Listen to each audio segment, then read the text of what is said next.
అన్ని రాష్ట్రంలోని అన్ని వర్గాల సంక్షేమాన్ని వాళ్ళ ఆర్థికాభివృద్ధిని కాంక్షించి అనేక పథకాలు ప్రవేశపెట్టడం జరిగింది. ఒక్క పథకం మీద కూడా ఇప్పుడు స్పష్టత లేదు.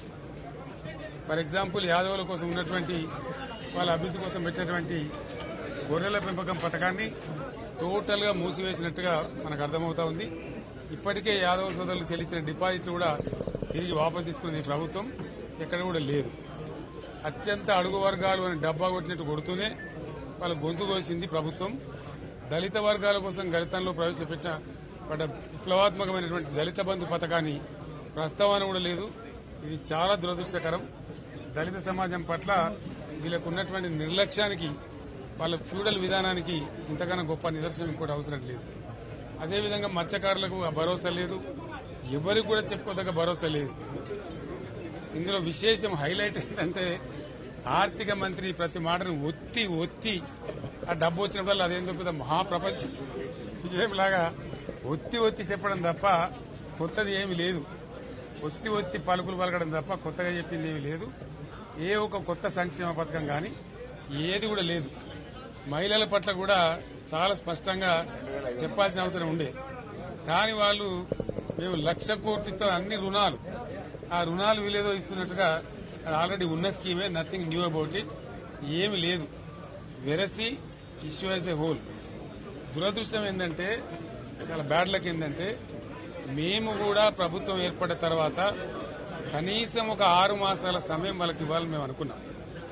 నేను కూడా శాసనసభకు పెద్దగా రాలేదు.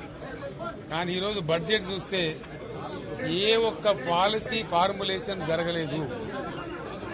రాష్ట్రానికి సంబంధించినటువంటి ఏ ఒక్క విషయంలో కూడా ఈ అర్భక ప్రభుత్వం ఇప్పటి వరకు పాలసీ ఫార్ములేషనే చేసినట్టుగా కనపడతలేదు. వ్యవసాయం ఉంది, మాకు స్పష్టమైన అవగాహన ఉండే ఈ రాష్ట్రంలో వ్యవసాయ స్థిరీకరణ జరగాలని మేము 2 పంటలకు కూడా ఇచ్చినాం రైతు బంధు. ఇప్పుడు వీళ్ళు ఎగ్గొడతామని చెప్తా ఉన్నారు. మేమేదో రైతులకు ఇచ్చిన డబ్బును దాన్ని పాడు చేసినాము, చెడగొట్టినాము, దుర్వినియోగం చేసామన్న పద్ధతిలో దురదృష్టకరమైన వ్యాఖ్యలు చేస్తా ఉన్నారు.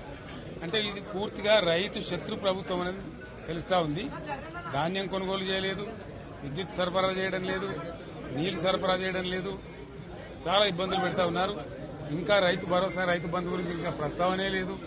ఎప్పుడేస్తారని మా ఎమ్మెల్యేలు అడిస్తే కూడా కనీసం సమాధానం చెప్తలేరు. కాబట్టి రైతులను వంచింది ప్రభుత్వం, వృత్తి కార్మికులను వంచింది. ఒక్క పాలసీ, ఇండస్ట్రియల్ పాలసీ ఏమిటి?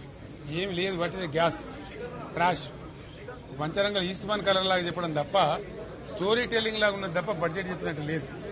రాష్ట్రంలో వ్యవసాయ పాలసీ ఏమిటి? పారిశ్రామిక పాలసీ ఏమిటి? ఐటీ పాలసీ ఏమిటి?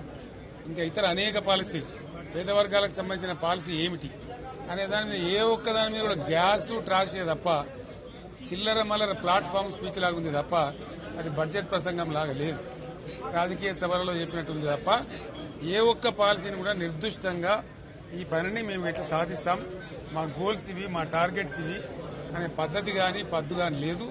ఇది పేదల బడ్జెట్ కాదు, రైతుల బడ్జెట్ కాదు, యువల బడ్జెట్. విశ్లేషణలో మీకు తెలుస్తుంది. భవిష్యత్తులో బ్రహ్మాండంగా మేము దీన్నంతా కూడా చీల్చి చెండాడబోతాం. Thank you.